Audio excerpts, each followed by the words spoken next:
Halo semua, jadi Kak Bugi ini mau cerita tentang HP yang menurut Kak Bugi bagus di Juli di 2024 ini ya.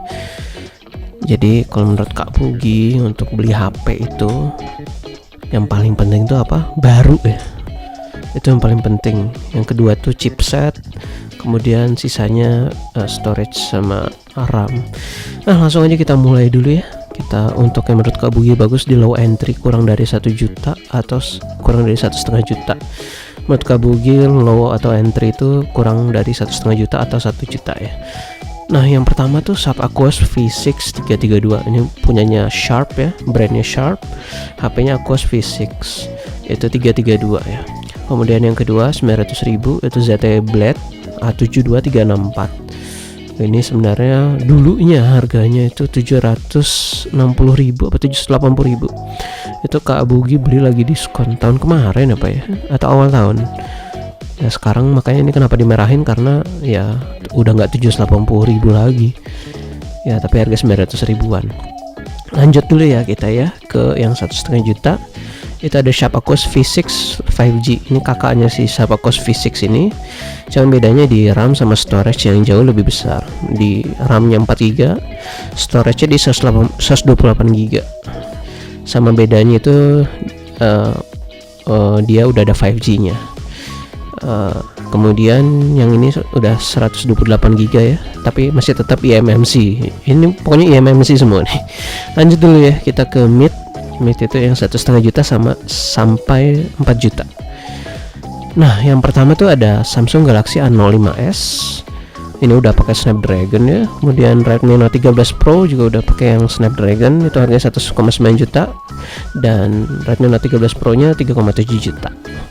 Ini menurut Kak Bugi bagus ya saat ini, walaupun ini udah ketinggalan, udah rada lama rilisnya. Kemudian menurut Kak Bugi itu bagus itu ini udah pasti yang flagship ya. Untuk flagship Kak Bugi selalu rekomendasiin Samsung aja. Kemudian yang Snapdragon itu kalau di sini tuh Samsung Galaxy S22 5G. Emang harganya mahal 8,8 juta, tapi paling worth it lah dibandingin teman-teman beli S21 FE. Itu kan rada nanggung ya. Apalagi itu Exynos. Kita langsung bahas spesifikasinya nih. Kita mulai dari chipset dulu ya. Chipset ini yang kedua terpenting setelah baru. Jadi HP itu harus baru ya, jangan bekas kalau menurut Kak Bugi. Kecuali emang teman-teman beli dari pihak pertama yang memang dulunya pakai HP itu terus dari sejak awal rilis, sejak beli baru gitu ya. Jadi udah tahu historinya gimana. Kenapa menurut Kak Bugi baru lebih bagus? Karena kalau misalnya teman-teman pakai bekas, itu misalnya HP-nya tiba-tiba hilang sinyal atau misalnya komunikasi terganggu, itu kan pekerjaan terganggu juga. Jadi ya itu mengganggu pendapatan lah. Jadi nggak begitu bagus, nggak disarankan deh pakai HP bekas. Karena namanya komunikasi itu harus lancar ya, apalagi kalau nelfon atasan atau misalnya orang tua gitu ya. Udah, jadi kalau misalnya HP lebih baik baru. Oke. Jadi untuk Sharp Aquos V6 ini dia chipsetnya itu pakai Uni SoC. Nah, tapi kalau nggak salah dia yang kita pakai itu yang Uni SoC T606 ini yang 12 nanometer. Jadi secara garis besar ya, chipset itu atau prosesor itu ya ada 4 yang besar saat ini ya. Yang pertama itu Snapdragon dari Qualcomm, kemudian MediaTek ya, kemudian Uni SoC, kemudian Exynos dari Samsung. Itu 4 yang besar untuk chipset. Nah, yang menurut Kak Bugi bagus itu adalah Snapdragon. Nah, yang kedua baru MediaTek. Yang ketiga baru Exynos. Ya, Exynos sama MediaTek 50-50 lah. Kemudian baru Uni SoC. Nah, untuk Snapdragon itu dia udah malang melintang dan dia termasuk yang GPS-nya bagus ya, software-nya juga bagus untuk ininya processingnya efektif lah untuk chipset itu Snapdragon. Nah kalau MediaTek yang bagus itu sebetulnya loh ya, yang bagus itu yang Dimensity. Tapi karena kita low entry ya nggak apa-apa lah kita pakai MediaTek ini. Ini juga kameranya sudah bagus ya dibanding MediaTek yang dulu kameranya burik. Nah untuk Uni SoC jangan diharapin deh kameranya, processingnya kurang begitu bagus ya. Jadi ZTE Blade A72 ini walaupun kameranya 13 megapiksel tapi masih kalah sama yang MediaTek ya. Ini menurut Kak Bugi, soalnya Kak Bugi punya dua-duanya nih MediaTek sama Uni SoC. Kemudian satu lagi Exynos. Nah kalau Exynos insya Allah punya Samsung bagus, tapi untuk yang flagship kurang begitu bagus. Kenapa? Karena itu banyak masalah, banyak komplain di forum Samsungnya sendiri. Itu teman-teman bisa cari aja. Yang kalau misalnya di Galaxy S20 FE itu yang Snapdragon itu nggak lebih banyak masalah dibandingin yang Exynos. Iya. Nah itu nggak bagus kan ya, gitu. Jadi dia cepat panas katanya. Kalau misalnya dipakai WA untuk video aja, untuk video call panas katanya yang Exynos itu dibandingin Snapdragon. Iya. Jadi kira-kira gitu ya untuk chipset ya.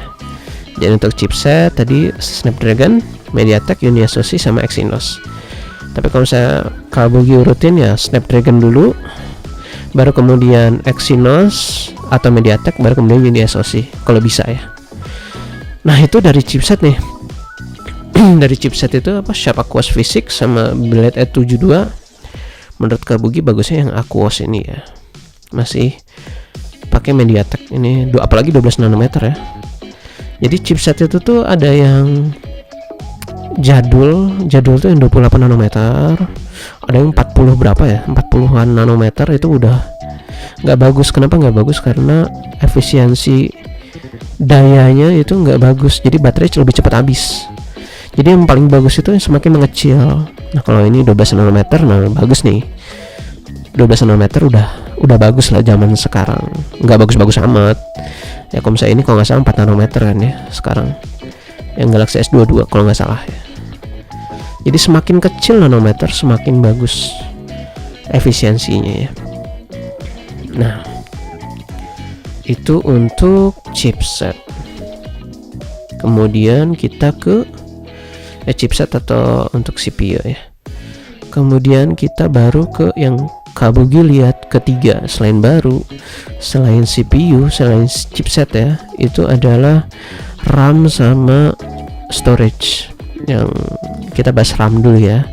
Kalau RAM sekarang itu Kak Bugi lupa nih LPDDR berapa ya, tapi 3 GB zaman sekarang itu untuk Gojek, untuk ojek online, untuk Grab itu udah lebih dari cukup lah. 3 GB RAM tuh udah lebih dari cukup ya, kecuali main game ya 4 GB lah zaman sekarang.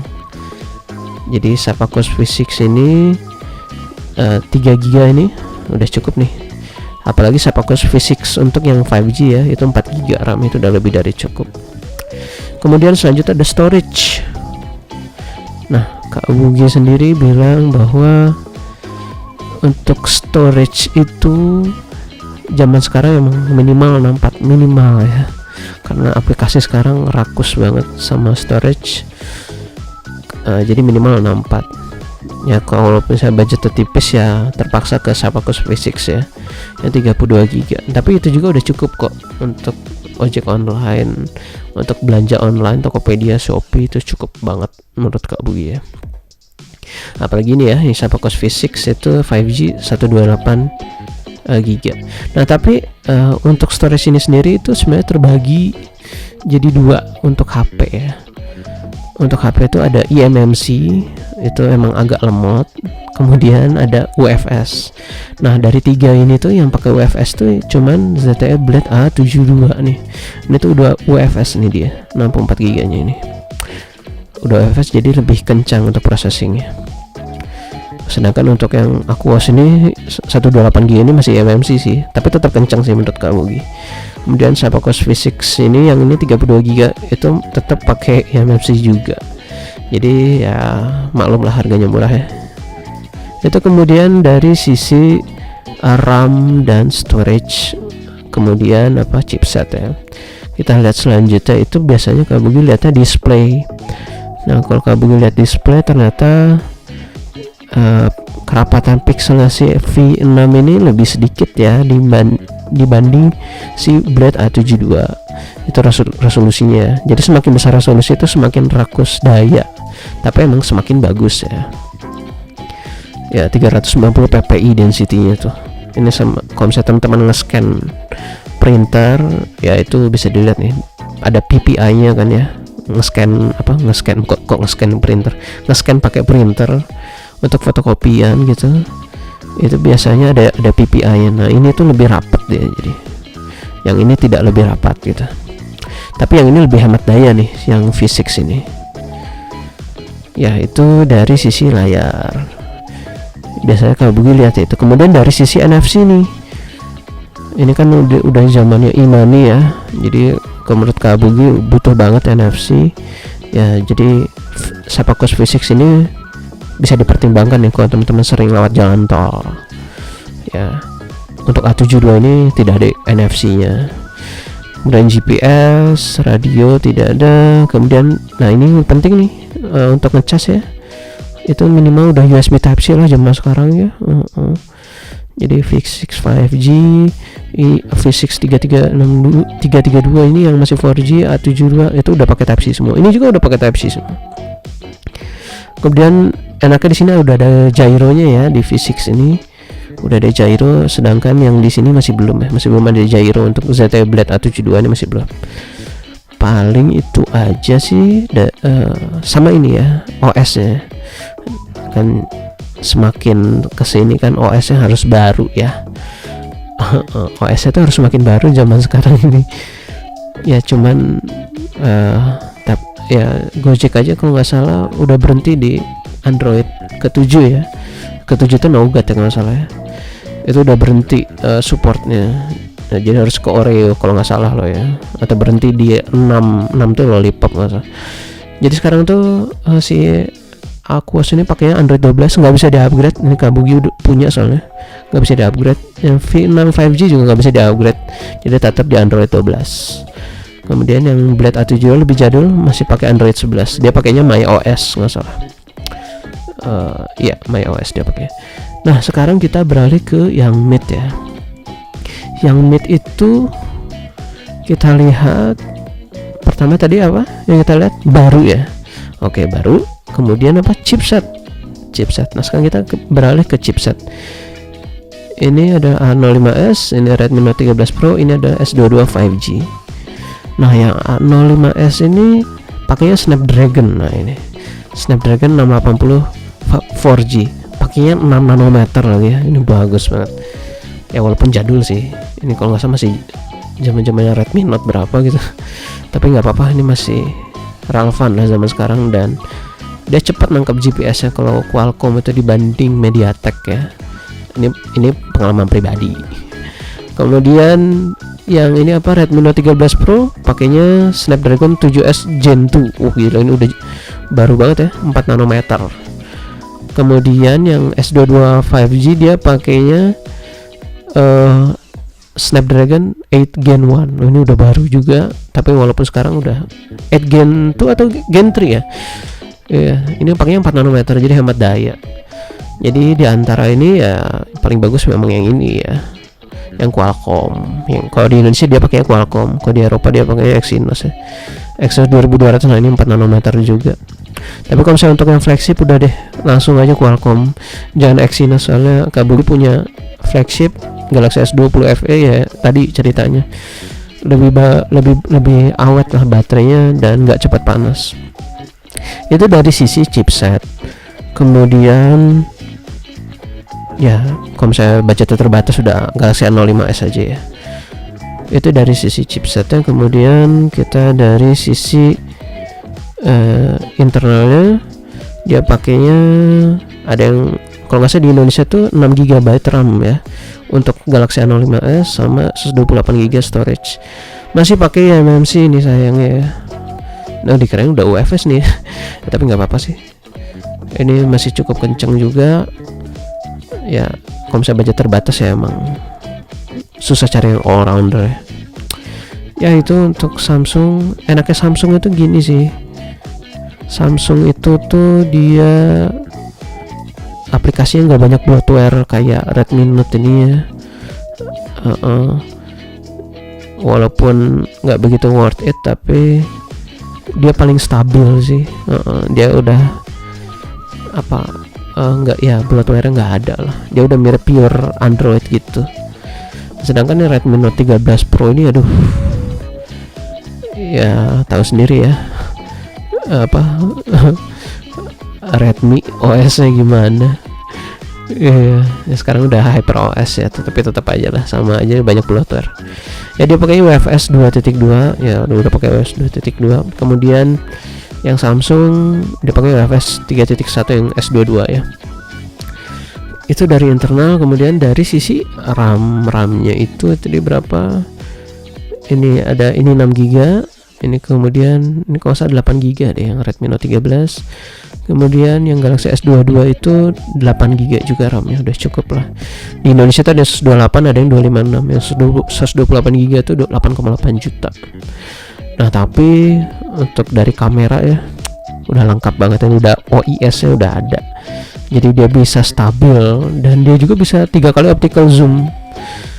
Gila ya, jadi 3 kali dia bisa ngezoom ya. Jadi kalau misalnya mau cari kamera, udah ini deh Galaxy S22 5G flagship tuh emang gak ada lawannya. Tapi kalau duitnya terbatas ya Galaxy A05s sudah cukup lah kamera. Redmi Note 13 Pro itu juga udah cukup bagus sebenarnya, udah ada OIS juga ya.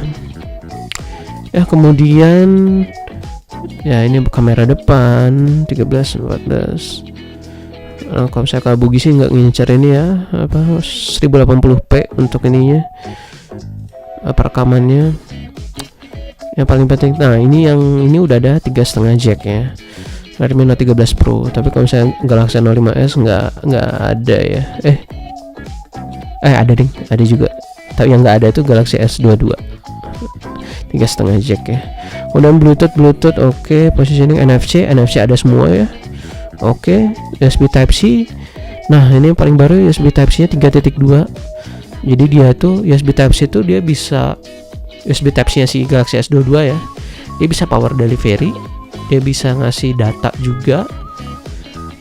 Jadi dia bisa terhubung sama DeX, Samsung DeX. Itu enaknya yang Samsung flagship ya, dia udah bisa terhubung sama monitor langsung pakai Samsung DeX, itu pakai HDMI, itu enak banget. Kabugi soalnya punya ya USB Type C 3.2, dia bisa power delivery, dia bisa ngasih data, dia bisa satu lagi lupa fungsinya apa. Nah ini Samsung udah dari Samsung DeX ya. Nah tapi dari segi baterai emang ya rendah ya, 3700 mAh itu termasuk rendah, tapi cukup lah seharian ya. Ini udah 5000 ya, jadi cukup awet. Kemudian Antutu ya silakan kalau saya mau main game, tapi kalau saya Kak Bugi kurang begitu main game ya. Ya kalau main game ya cukup sih pakai Snapdragon, udah oke lah. Kemudian dari layar, nah layar ini yang penting ya. Layarnya itu apa pakainya?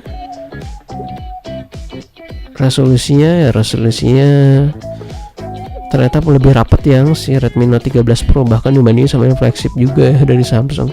Tapi nggak apa-apa, dia jadi lebih hemat daya. Kemudian udah AMOLED juga nih, dan udah 120 Hz, dan ini 90 Hz. Jadi semakin tinggi Hz-nya itu semakin bagus sebetulnya ya. Tapi ya di mata kita sebenarnya 60 Hz saja udah cukup. Ini 90 Hz nih. A05s, Redmi Note 13 Pro 120 Hz, ini 120 Hz. Waduh. Itu tinggi banget ya untuk zaman sekarang. Monitor saya aja itu 60 Hz. Oke, kemudian ada udah dual SIM juga, semuanya jadi enak sih. Iya. Kemudian Androidnya A05s kayaknya mentok di Android 13 ya. Tapi Redmi Note 13 itu bisa di-upgrade jadi Android 14. Kemudian Galaxy S22 itu bisa di-upgrade jadi Android 14. Nah, ini One UI-nya pakainya One UI. Si Samsung pakainya One UI. Nah, itu emang terkenal bagus, stabil, dan gak banyak bloatware. Jadi kira-kira gitu aja yang bisa Kak Bugi sampaikan.